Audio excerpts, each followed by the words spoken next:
Bismillahirrahmanirrahim. Assalamualaikum warahmatullahi wabarakatuh. Pada pertemuan kali ini kita akan belajar bagaimana cara memahami basic-basic dari kufi muroba, kufi. Nah, ada 5 fundamental kufi yang harus dipelajari teman-teman ketika hendak membuat kaligrafi kufi square yang berdisiplin, berkaidah, dan bersanad ilmu. Nah, yang pertama adalah teori ruang. Kemudian yang kedua ada kaidah penulisan huruf hijaiyah.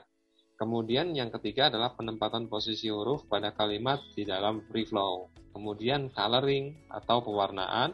Dan yang terakhir adalah datum atau kutub huruf. Kita akan bahas satu persatu. Yang pertama, ruang. Nah, ruang positif. Nah, ini di kufi ini ada beberapa ruang. Ada 3 ruang ya. Ada ruang positif, ada ruang negatif, ada ruang kosong. Ruang positif berada pada posisi ganjil, pengisian atau pembagian huruf diperbolehkan. Jadi ketika teman-teman membuat huruf, misalnya alif, ya harus di tempat yang kayak gini. Kemudian huruf lam, ya harus di sini. Kemudian huruf mim, misalnya ya di posisi ini. Sehingga tidak tabrakan satu sama lain. Ini fungsinya ruang ya, sebenarnya seperti itu. Nah, ini posisinya adalah 1, 3, 5, 7, 9, 11, 13. Nah, dan seterusnya sampai ya sebanyak-banyaknya teman mau ya. Nah, oke, yang kedua adalah kaidah penulisan huruf hijaiyah.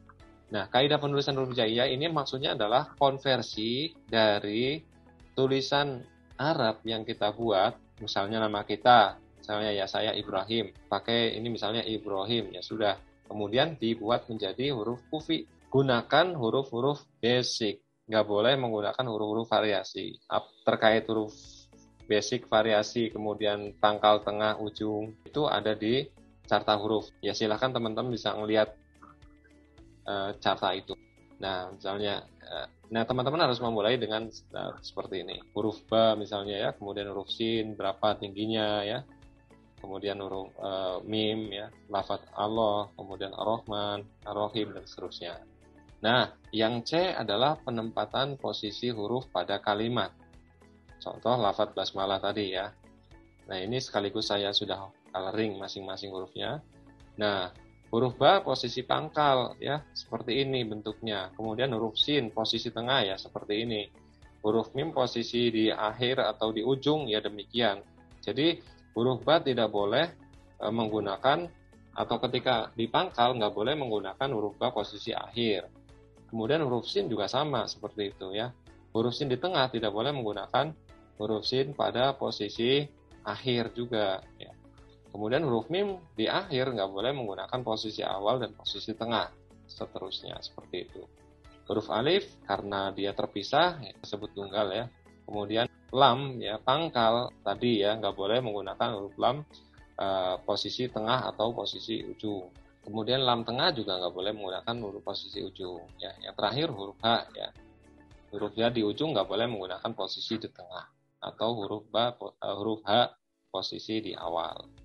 Oke, sampai sini ya, mudah-mudahan bisa dipahami ya. Nah, yang D, coloring ya. Tadi sudah saya buat warna di slide sebelumnya ini ya. Nah, coloring fungsinya apa?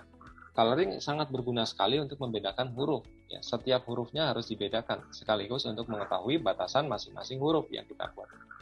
Ya. Jadi misalnya huruf ba seberapa sih? Ya, agar kita tahu panjangnya seberapa, lebar tingginya seberapa, ya kita harus gunakan pewarnaan. Oke, kemudian huruf sin seberapa ya, kemudian huruf mim, dan demikian seterusnya. Oke. Kemudian yang terakhir adalah datum. Datum adalah kutub. Kutub itu bukan posisi huruf berada, tapi letak kaki huruf berpijak. Nah, sebagai contoh saya menuliskan, nah, di sebelah kanan bawah ini ada tulisan belajar. Ini ba, lam alif, jim, alif, ro, belajar. Kaf, kemudian ini kaf variasi ya, kemudian wawu ya.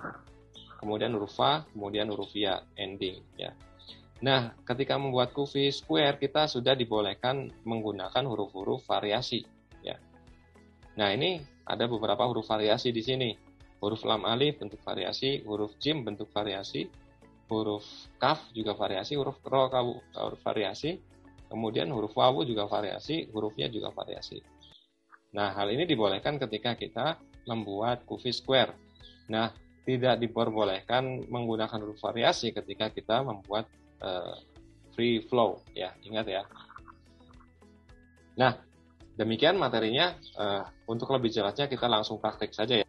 Baik, kita akan langsung membuat belajar bagaimana cara membuat kaligrafi ya.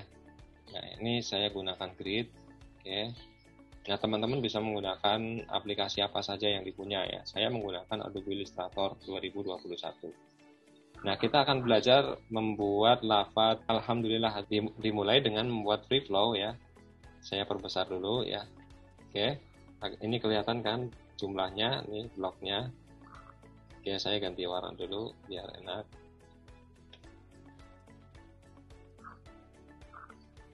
Saya ganti warna yang agak gelap. Oke.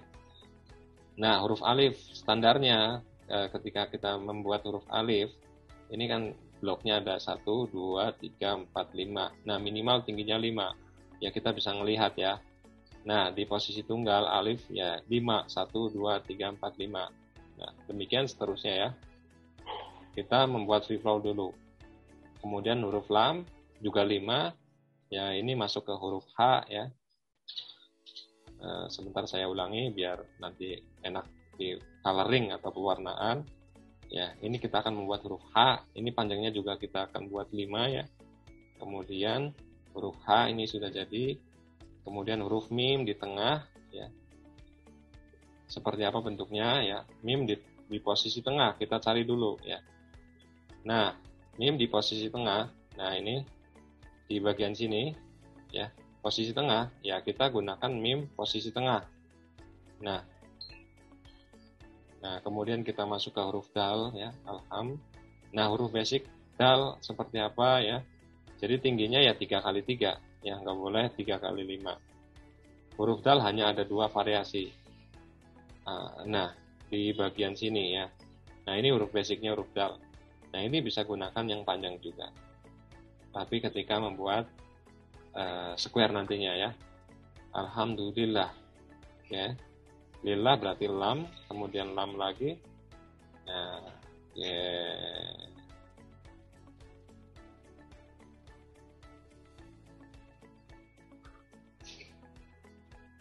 Nah, ini huruf H sebenarnya yang basic ini seperti ini. Nah, tadi di di PowerPoint ada kekeliruan sedikit ya. Biasanya saya gunakan huruf H bertanduk ya ini. Ya tapi nggak apa-apa. Yang penting teman-teman bisa memahaminya ya. Nah ini huruf H tadi harusnya seperti ini ya. Tapi saya biasanya gunakan huruf H yang seperti ini. Oke, nah ini kemudian kita warnai satu persatu ya.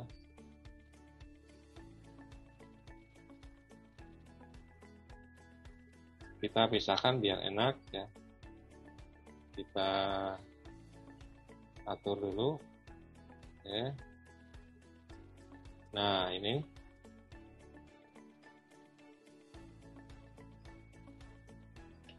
Oke, kita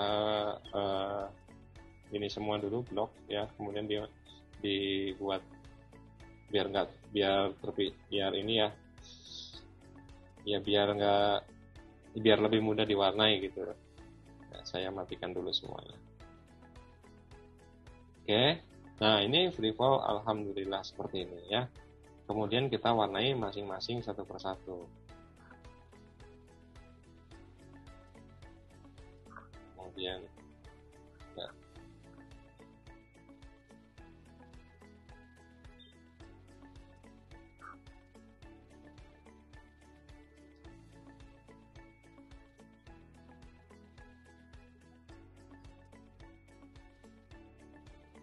Untuk warna itu mengikuti selera kita aja ya.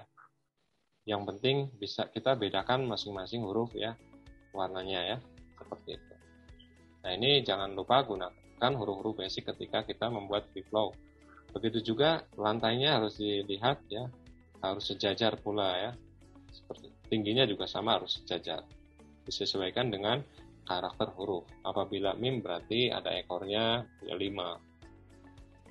Oke. karena ini sudah jadi free flow-nya, kita akan langsung membuat square-nya ya. Saya akan batasi ruangnya terlebih dahulu, misalnya segini ya. Oke, misal ini saya belum ini ya, saya belum coba ya.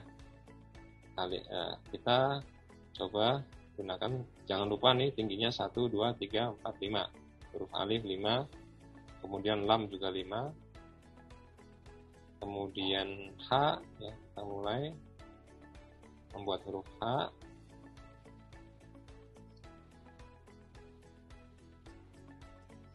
Kemudian kita masuk ke huruf mim ya.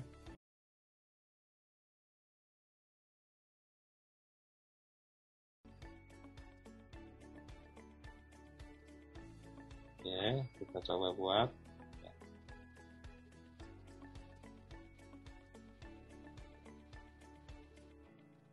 Oke.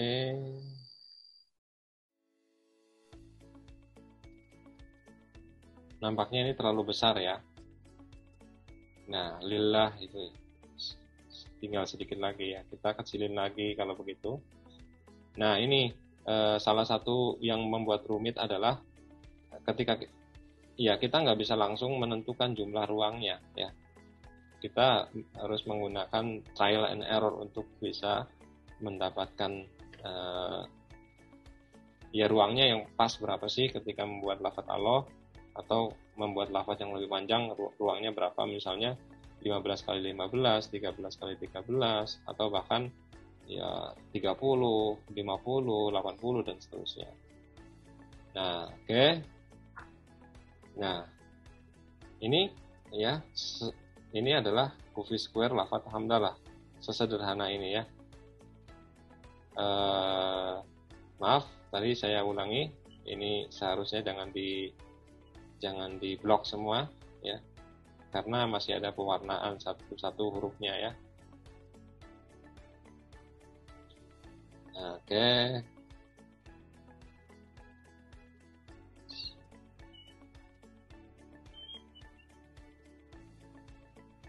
Nah, ini juga masih ada tahapan coloring di bagian ini. Ini fungsinya adalah ya sama, agar kita mengetahui batasan huruf masing-masing ya. Nah, kita blok semua.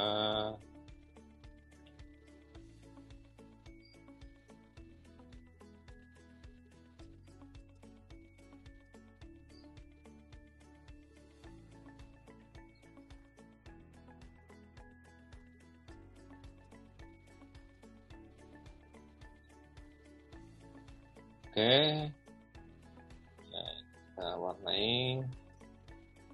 kita warnai.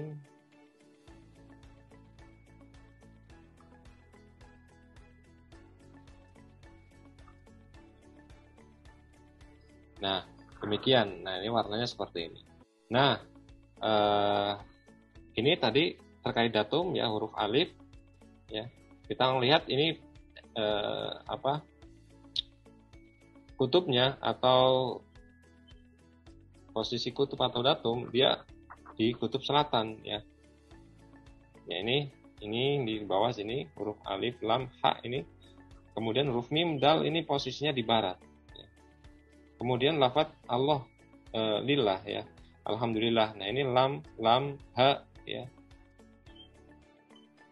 Sama, ini posisinya di utara. Nah, ada juga sering pertanyaan masuk ke saya ya, bagaimana kalau misalnya hurufnya tidak sampai datum timur?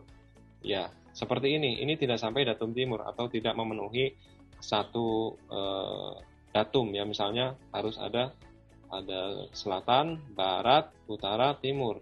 Nah, ya tidak masalah. Yang penting hurufnya sudah selesai gitu. Kalau misalnya mau ditambah, kalau misalnya ada ayat atau ada huruf sambungannya, ya kita bisa jadi tambahkan di sini dan seterusnya. Nah, masih terkait datum, misalnya gini, saya ambil contoh huruf dal. Nah, misalnya di sini, saya taruh di sini. Ini kalau posisinya seperti ini masih di datum selatan, ya. Karena ya tadi ya, ini menghadapnya ke sana. Ya. Posisi kakinya di sebelah sini. Kalau misalnya saya rubah begini, nah ini barat.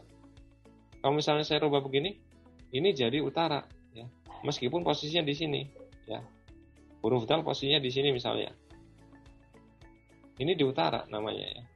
Kalau misalnya di sini, nah ini jadi huruf datum timur karena kakinya di sebelah sini. Paham ya? Kira-kira ya. Nah, seperti itu pemahaman datum. Jadi meskipun kita putar-putar, misalnya putar-putar begini, kemudian begini, kemudian begini, ya tetap dia ngikuti kaki pijakan huruf itu ya, bukan posisinya berada.